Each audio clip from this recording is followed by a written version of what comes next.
Hi friends, welcome to UVC మస్తీ.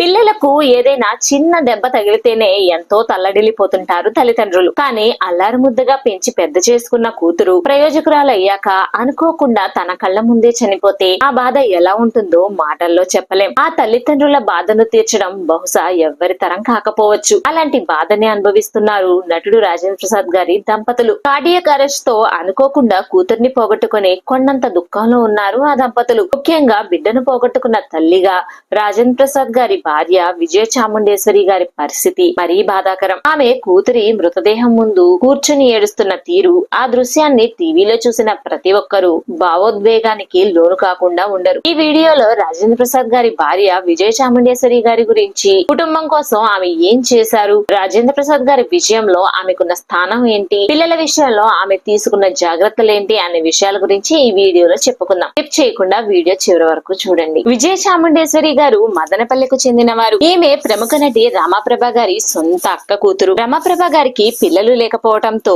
విజయ చాముండేశ్వరి గారిని చిన్నతనంలోనే దత్తత తీసుకున్నారు. రాజేంద్ర ప్రసాద్ గారు సినిమా అవకాశాల కోసం తిరుగుతూ ఉన్న రోజుల్లో రమాప్రభ గారు బిజీ ఆర్టిస్ట్ గా ఉండేవారు. ఫ్రెండ్స్, రాజేంద్ర ప్రసాద్ గారు ఎక్కడ పుట్టారు, సినిమాల్లో అవకాశం కోసం పడిన కష్టాలు, చివరకు హీరోగా ఎలా ఎదిగారు వంటి రాజేంద్ర ప్రసాద్ గారికి సంబంధించిన అన్ని విషయాల గురించి చెబుతూ ఓ వీడియో చేశాను ఫ్రెండ్స్. కుదిరితే ఓసారి చూసేయండి. రాజేంద్ర ప్రసాద్ గారు సినిమాల్లో నటించడానికంటే ముందు డబ్బింగ్ ఆర్టిస్ట్ గా పనిచేసేవారు. అలా ఓ రోజు డబ్బింగ్ చెప్పేందుకు స్టూడియోకి వచ్చిన రామప్రభ గారితో రాజేంద్ర ప్రసాద్ కి పరిచయం ఏర్పడింది. కానీ ఎక్కువగా మాట్లాడేవారు కాదు. తన పని తాను చూసుకుంటూ ఉండేవారు. దాంతో రమాప్రభ గారికి రాజేంద్ర ప్రసాద్ గారు ఓ మంచి అభిప్రాయం ఏర్పడింది. దాంతో సొంత తమ్ముడిలా చూసుకునేవారు. రాజేంద్ర ప్రసాద్ గారు తొలి రోజుల్లో డబ్బింగ్ చెప్పుకుంటూ వచ్చే కాస్త డబ్బులతో ఓ పూట తింటూ భోజనానికి బాగా ఇబ్బందులు పడేవారు. ఆ రోజుల్లో రామప్రభ గారు చాలా మంది తమ ఇంట్లోనే భోజనాల ఏర్పాట్లు చేస్తూ ఉండేవారు. రాజేంద్ర ప్రసాద్ గారి పరిస్థితి గమనించిన రామప్రభ గారు రాజేంద్ర ప్రసాద్ గారిని భోజనానికి తమ ఇంటికి పిలిచారు. అలా రామప్రభ గారితో బాగా ఆప్యాయత ఏర్పడింది రాజేంద్ర ప్రసాద్ గారికి. రమాప్రభ గారి ఇంటికి తరచూ వెళ్తుండేవారు రాజేంద్ర ప్రసాద్ గారు. అక్కడే రామప్రభ గారు పెంచుకుంటున్న విజయ చాముండేశ్వరి గారు రాజేంద్ర ప్రసాద్ గారికి పరిచయం అయ్యారు. రమాప్రభ గారి ఇంట్లో రాజేంద్ర ప్రసాద్ గారు భోజనం చేసే సమయాల్లో చాముండేశ్వరి గారే వడ్డించేవారు. ఆమె ఆప్యాయంగా వడ్డించే తీరు చూసి చిన్నప్పుడే చనిపోయిన తల్లి గుర్తుకు వచ్చేవారు. దాంతో చాముండేశ్వరి గారితో స్నేహంగా మెలిగేవారు రాజేంద్ర ప్రసాద్ గారు. అలా ఆమెపై ప్రేమను పెంచుకున్నారు. కానీ అప్పటికి రాజేంద్ర ప్రసాద్ గారు ఇంకా స్థిరపడలేదు. సినిమాల్లో ఏదో సాధిద్దామని పౌరుషంగా చెన్నై వచ్చేయడంతో ఇంటి మీద ఆధారపడేవారు కాదు. దాంతో ఆర్థికంగా పెద్దగా సెటిల్ అవ్వలేదు. ఈ పరిస్థితుల్లో తమ ప్రేమ గురించి రామప్రభ గారికి చెప్తే ఏమంటారో అనుకుని ఆ విషయాన్ని డైరెక్ట్ గా చాముండేశ్వరి గారికే చెప్పారట. దానికి ఆమె కూడా గ్రీన్ సిగ్నల్ ఇచ్చారట. కానీ ఆ విషయాన్ని రమాప్రభ గారికి కూడా చెప్పారట. ఆమె రమాప్రభ గారికి కూడా రాజేంద్ర ప్రసాద్ మీద మంచి అభిప్రాయమే ఉండటం వలన ఓసారి రాజేంద్ర ప్రసాద్ గారి ఫ్యామిలీని కలుసుకుంటే మంచిదని అనుకున్నారు. అలా రాజేంద్ర ప్రసాద్ గారి ఇంటికి వెళ్లిన రమాప్రభ గారు అక్కడ పరిస్థితులు, పద్ధతులు అన్ని నచ్చి రాజేంద్ర ప్రసాద్ గారి ప్రేమ విషయాన్ని వాళ్ళ నాన్న అన్నయ్యలతో మాట్లాడి సంబంధం ఖాయం చేశారు.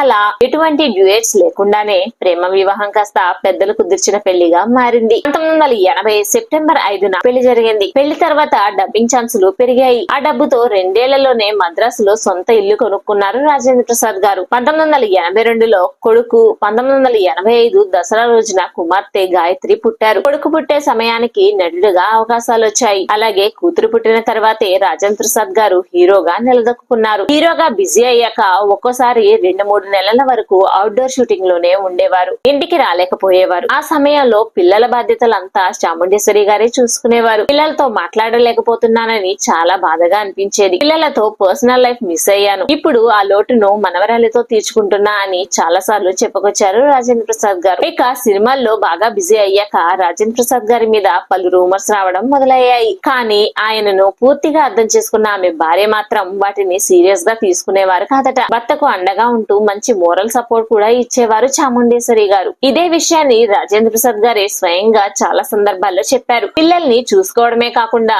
ఫ్లాప్స్ వచ్చి స్ట్రెస్ లో ఉన్నప్పుడు కూడా దానిని ఎదుర్కొనే ధైర్యాన్ని ఇచ్చేవారట. ఓసారి హీరోగా వరుసగా ఫ్లాప్స్ వచ్చినప్పుడు కొంత గ్యాప్ తీసుకుని మంచి పాత్రలు ఒప్పుకోమని చెప్పారట. అలా గ్యాప్ తీసుకుని క్షేమంగా వెళ్లి లాభంగా రండి సినిమాలో నటించారు రాజేంద్ర ప్రసాద్ గారు. అప్పటి నుండి క్యారెక్టర్ ఆర్టిస్ట్ గా రాజేంద్ర ప్రసాద్ గారికి సెకండ్ ఇన్నింగ్స్ బాగా సక్సెస్ఫుల్ అయ్యి ఇప్పటి వరకు రన్ అవుతూనే ఉంది. ఓ అవార్డ్ ఫంక్షన్ లో కూడా రాజేంద్ర ప్రసాద్ గారు మాట్లాడుతూ, నిజానికి ఈ అవార్డు దక్కాల్సింది నా భార్యకే. నా సక్సెస్ లో ఆమె పాత్ర చాలా ఉంది. ఉంది అంటూ ఎమోషనల్ గా చెప్పుకొచ్చారు. తన కూతురు ప్రేమ వివాహం చేసుకొని వెళ్లిపోయినప్పుడు కూడా రాజేంద్ర ప్రసాద్ గారు చాలా కృంగిపోయారు. ఆ సమయంలో కూడా భర్తకు అండగా ఉంటూ ఓవైపు కూతురి సంసారాన్ని కూడా చక్కబెట్టాల్సిన పరిస్థితి. ఆ పరిస్థితుల్లో కూడా ఇటు భర్త అటు కూతురి మధ్య నలిగిపోతూ ఇద్దరికి అండగా ఉన్నారు. ఆ తరువాత తన కూతురు తనకు దగ్గరయ్యారు. కానీ చిన్న వయసులోనే కూతురు దూరం అవడం మాత్రం తట్టుకోలేకపోయారు చాముండేశ్వరి గారు. ఆమెకు ఈ బాధను తట్టుకునే శక్తిని ఆ భగవంతుడు ప్రసాదించాలని అందరం కోరుకుందాం. That's all for this video friends. Thanks for watching. జై హింద్.